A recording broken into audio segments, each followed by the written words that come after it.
thunder, lightning, or in rain.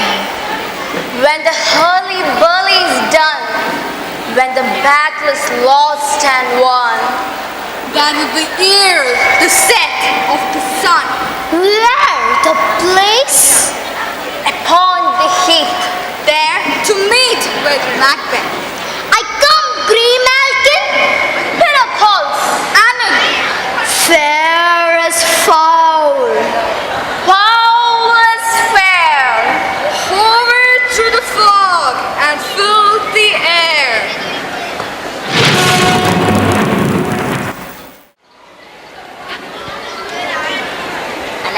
What bloody man is that he can report? I see him by the plight of his revolt, the new estate. This is a sergeant, who like a good and hardy soldier, fought against my captivity. Hail, brave friend. Say to the king, in house of royal, as thou didst leave me. Doubtful it stood, as two spent that do cling together and choke their heart. The merciless Macdonald, worthy to be able for to that, the multiplying millionaires of nature do swarm upon him. From western isles of curns and gallows glasses is supplied, and fortune on his damned quarrel smiling. For brave Macbeth, oh, but he deserves that name, disdaining fortune with his brandished steel, which marked with bloody execution till he faced a slave, which never shook hands nor bade farewell to him, till he unseamed him from the nave to the chops and fixed his head upon our battlements. Oh, valiant cousin, worthy gentleman. As sun against his reflection, shipwrecking storms and direful thunders break. So from that spring, whence comfort seemed to come, discomfort swells. Mark, King of Scotland, mark! No sooner justice had been with warlord compelled these skipping currents to trust their heels, but the knowing Lord surveying bandage, with furnished arms and new supplies of men, began a new assault. Dismayed not this our captains Macbeth and Banquo? Yes, as sparrows, eagles, so hair the lion. If I say sooth, I must report they wear. As cannons overcharged, so they doubly redouble. Strokes upon the foe, except they men of faith in freaking boots. Oh, memorize another Golgotha, but I cannot tell. My gases cry for help. So will thy words become tears thy wounds. There's Mac of honor both. Go get him, surgeon.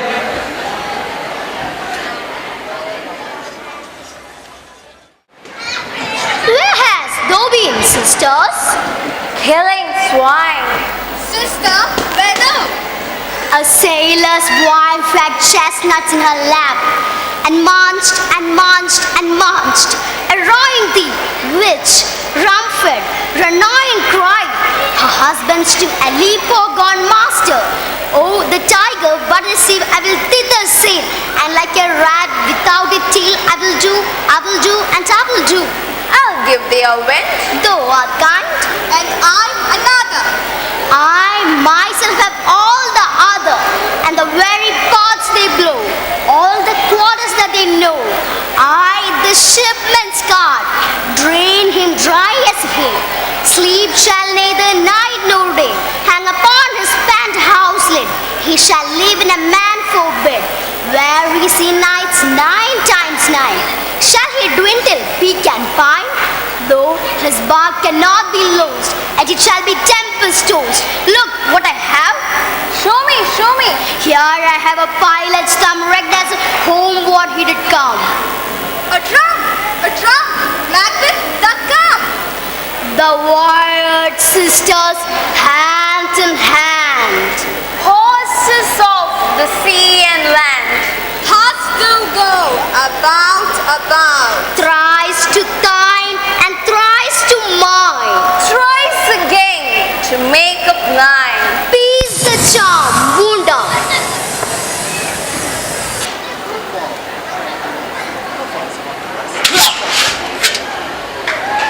What are these? So withered and so wild in that time, that look not like the inhabitants of the earth, and yet are on? Live you, or are you aught that man may question? You seem to understand me, by each at once her choppy fingers laying upon her skinny lips. You should be women, and yet your beards forbid me to interpret that you are so. Speak if you can. What are you?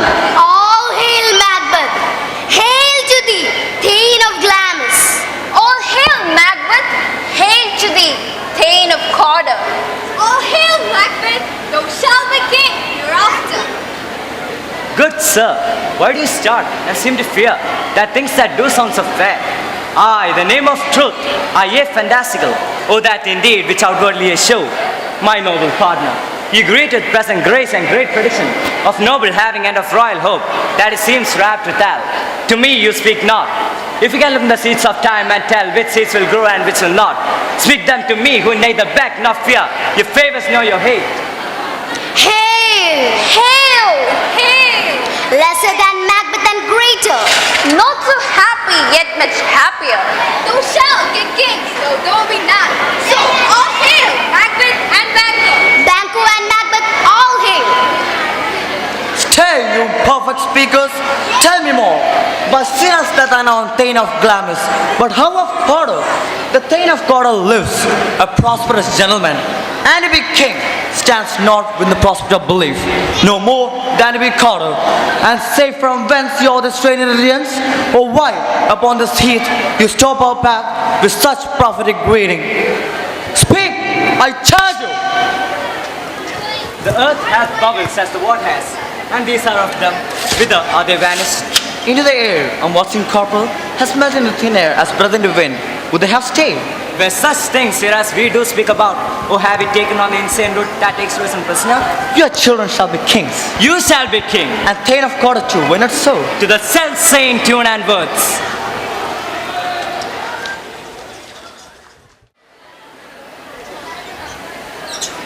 Is the execution done on Kottayam? Are in those in commission yet returned? My liege, they are not bad. But I spoke with one that saw him die, who did report that very frankly, confessed his reason, implored your highness pardon, and set forth a deep repentance. Nothing in his life became him like leaving him. He died at one that had been standing his dead, to throw away the dearest thing he owed, as 'twere a careless trifle. There is no art to find the mind's construction in the face. He was a gentleman on whom I built absolute trust. Oh, worthiest cousins, the sin of my ingratitude even now was heavy on me. Thou art so far before. The swiftest swing of recompense is slow to overtake thee. Would thou hadst less deserved, that the proportion both of thanks and payment would have been mine. Only I have left to say, more is thy due than more all can pay. The service and loyalty I owe, in doing it pays itself. Your Highness Pa, if you see our duties, and your duties are to your state, children and servants, safe towards your love and honor. Welcome hither. I have begun to plant thee, and will labor to make thee full of growing. Noble Bango, that has no less deserved, no must be known, and no less to have done so. Let me enfold thee and hold thee to my heart. There if I grow, the harvest will be yours. My plenteous joys, watered in fullness, seek to hide themselves in robes of sorrow. Sons, kinsmen, thanes, and whose places are the nearest known, we will establish our estate upon our eldest Malcolm, whom we name hereafter the Prince of Cumberland. And signs of nobleness like stars shall shine on all deservers, from hence to Inverness, and bind us further to you. The rest is labor, which is not used for you. I myself be the harbinger, and make joyful the hearing of your wife with my approach. So humbly take my leave. My worthy Kottayam, noble Bango, he is full so valiant, and in his commendations I am fed. It is a Bango to me, let's after him, whose care has gone far to bid us welcome. It is a peerless kinsman.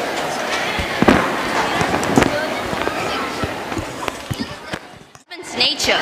He is very ambitious but is not ready for ruthless action. She is determined that the prophecy of the witches shall be fulfilled. She is amazed at the news that Duncan is to arrive at her castle that very night, and decides that the time has come to act without scruples. By the perfectest report, there are more in them than mortal knowledge. When I burned in desire to question them further, they made themselves stare, into which they vanish. By which title, before this weird sister saluted me, and referred me to the coming on of time, with hail king that shall be. This have I thought good to deliver thee, my dearest partner of greatness. What greatness is promised thee, lay to thy heart and farewell. Glamis thou art, and Kottayam shall be. What thou art promised, yet do I fear thy nature. It is too full over the milk of human kindness to catch the nearest way. Thou wouldst be great. Art not without ambition, but without the illness should attend it. That wouldst thou highly. What wouldst thou wholly? Wouldst not play false and yet wouldst wrongly win. Thou wouldst have great Glamis, that which cries, this thou must do, if thou have it, and that which rather thou dost fear to do, than wishes should be undone. Hie thee hither, that I may pour my spirits in thine ear, and chastise with the valor of my tongue all that impedes thee from the golden round, which fate in metaphysical aid doth seem to have thee crowned with it.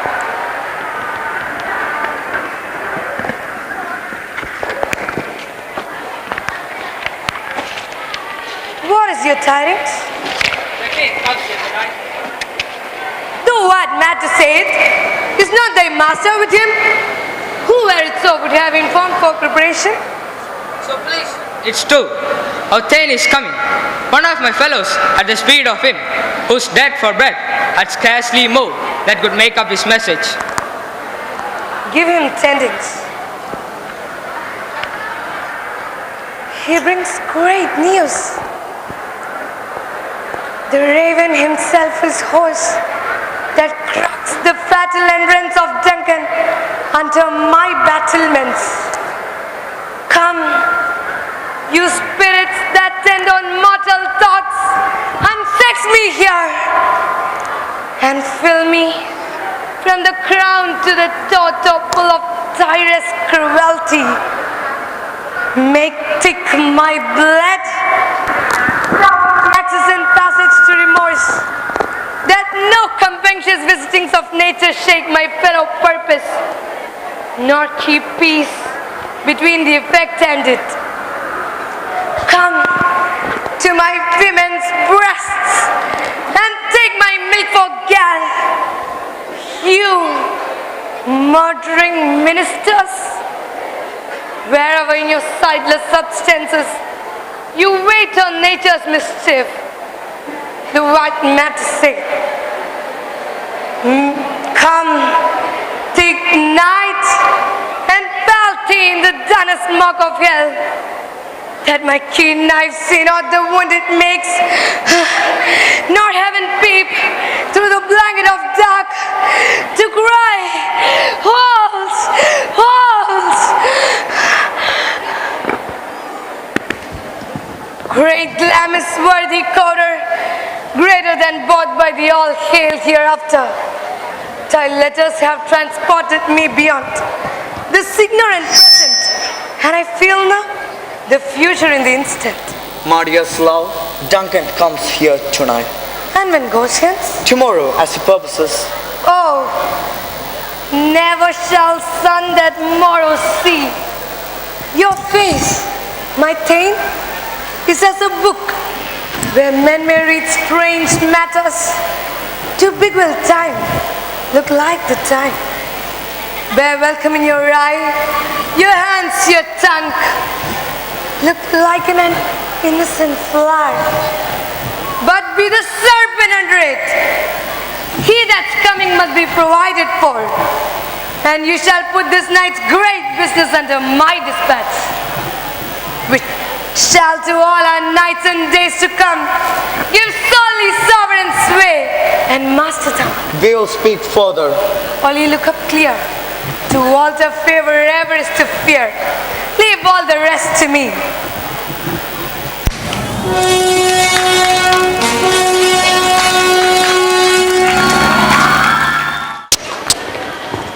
This castle hath a pleasant seat. There nimbly and sweetly recommends itself unto our gentle senses. This temple haunted martlet does approve by his loud mansionry that is heaven's breath smells moonly here. No jutting, frieze, burrus, no coin of vantage.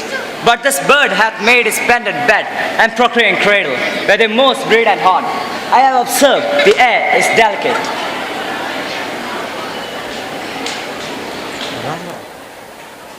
See, our honored hostess. The love that follows us sometime is our trouble, which still we thank us love. Herein I teach you how you bid God illness for your pain and thank us for your trouble.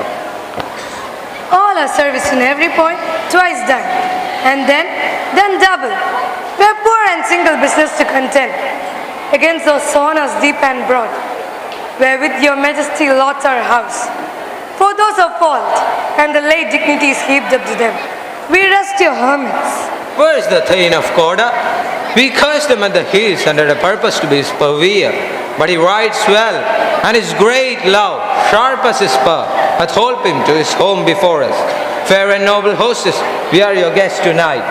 Your servants ever have theirs, themselves, and what is theirs in compt? To make your audit at your highness' pleasure, still to return your own. Give me your hand. Conduct me to mine host. We love him highly and shall continue our graces towards him. By your leave, hostess. It was done, and 'twere well if it were done quickly. If the assassination could cram up the consequence and catch with his surety success, but this might be the be-all and end-all here. But upon this shore and bank of time, we'll jump the life to come back. But in these cases, we still have judgment here. But we teach bloody instructions written to the plague inventor. The even-handed justice commends the ingredients of a poison chalice to our own lips. And I am in his double trust. First, as I am his kinsman, then as a subject, who stood against his murder and shut the door. What news? He has almost supped. Why have you left the chamber? Hath he asked for me? No, he has. We'll proceed no further in this business. He hath honored me of late, and have brought golden opinions from all sorts of people, which will be worn in the newest clothes, not cast aside so soon. Was the hope drunk when you dressed yourself? Hath it slept since? Then wakes it now to look so green and pale. But what it did so freely. From this time, such an account I love. Art thou appeared to be the same in thine own act and valor, as thou art in desire, which thou esteemest the ornament of life, and live a coward in thine own esteem. Letting I dare not, wait upon I would, like the poor cat hide their days. Peace! I dare do all that may become a man who dares to none is more. What beast was it that made you break this enterprise to me? When you does do it, then you were a man. To be more than what you were, you would be so much more than a man. No time, no place did then adhere, and yet you would make both. They have made themselves, and that their fitness doesn't make you. I have given suck, and know how tender it is to love the babe that milks me. I would, while it was smiling in my face, have plucked my nipple from his bodiless gums and dashed his brains out, had I so sworn, as you have done to this. If you should fail, We fail. But screw your courage to the sticking place and we will not fail. When Thankachan is asleep, where to rather shall his day's hard journey soundly invite him. His two chamberlains will lie with wine and vessels of convince. That memory, the water of the brain shall be a fume, and the receipt of the reason, a lime beckon. When in finished sleep, their drenched natures lie as in a death. What cannot you and I perform upon the unguarded Duncan? what not put upon his spongy officers, who shall bear the guilt of a great quell? Bring forth men children only, for thy undone metal should compose nothing but males. Will it not receive when you mark those two with blood, and use the very daggers that are undone? Who dares receive it? Other, we shall make our griefs and clamor roar upon his death. I am settled and bent up, each corporal to his several feet, away and mark the time with the fair show. The false face must hide what the false heart doth know.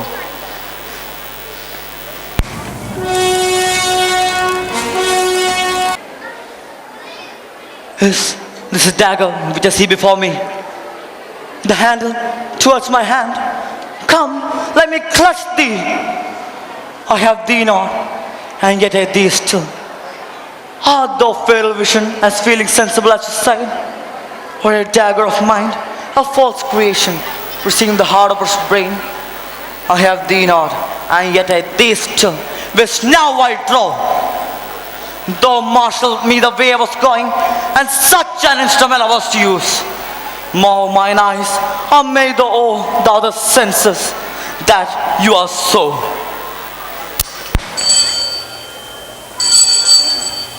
I go, and it is done. The bell invites me. Hear it not, Duncan, for it's a knell that summons thee to heaven or to hell.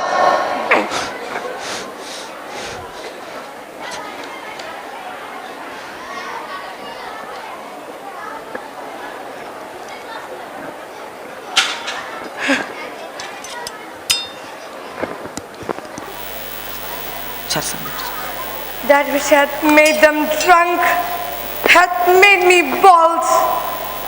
That which hath quenched them hath given me fire. Ah! Peace! It was the owl that shriek, the fatal bellman which gives the stanners good night. He is about to it, and the surfeited grooms do mock their charge with snores. I have drugged their possets, that death and nature do contend about them, whether they live or die. Who's there? What? How? Look! I'm afraid they were waked, and it's not done. The attempt and the deed confounds us. Hark! I laid their daggers ready. He could not miss them. Had he not resembled my father as he slept, I have done it.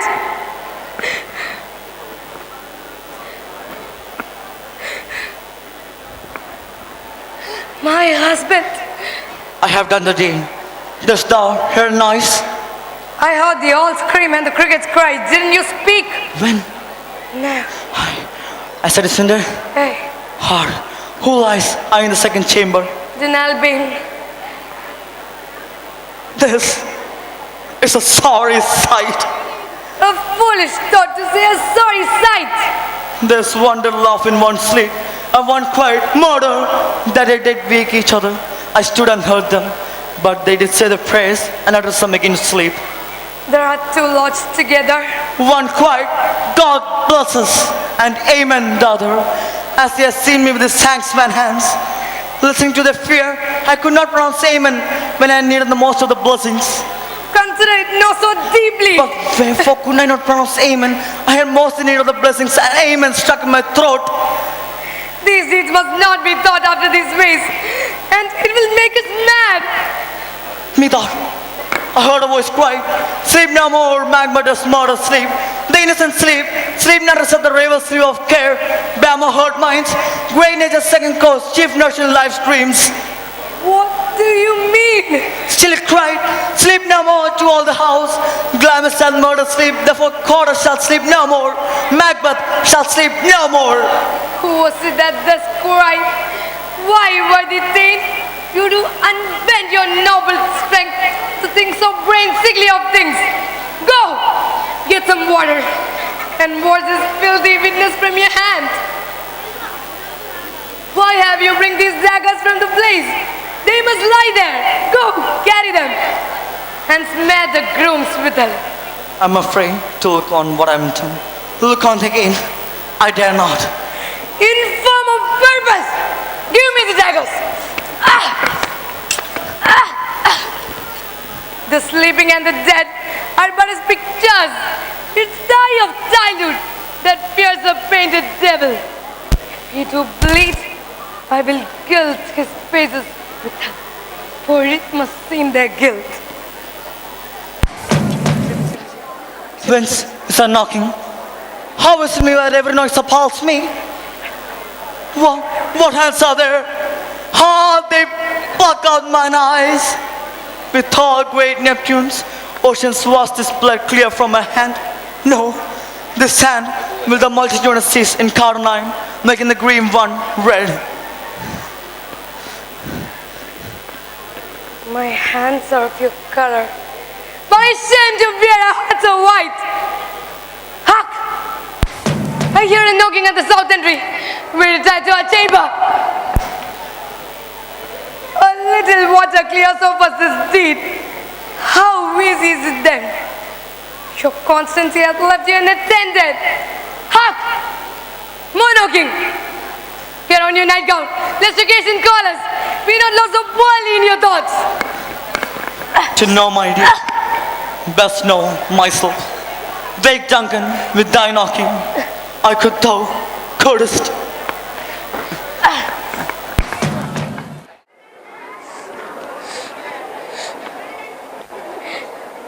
Yet, here is a spot. Out, damn spot! Out, I say! 1, 2. Why? Then it's time to do it.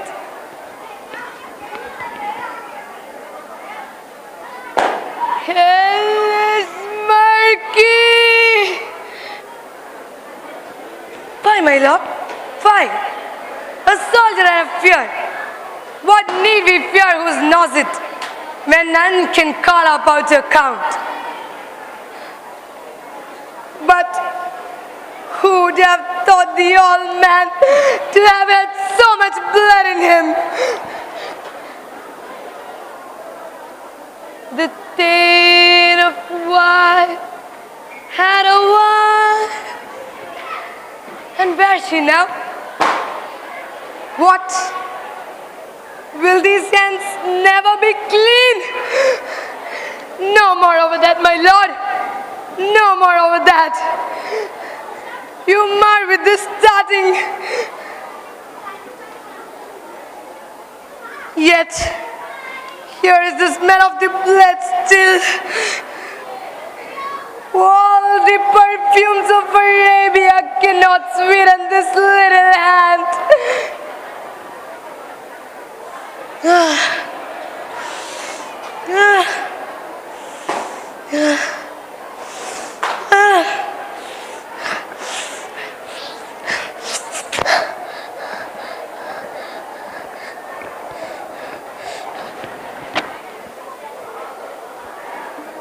Wash your hands. Put on your nightgown. Look not so pale. I tell you yet again, Bango is buried. He cannot come out of his grave. To bed, to bed. There is knocking at the gate. Come, come. Give me your hand. What is done cannot be undone. To bed. To bed.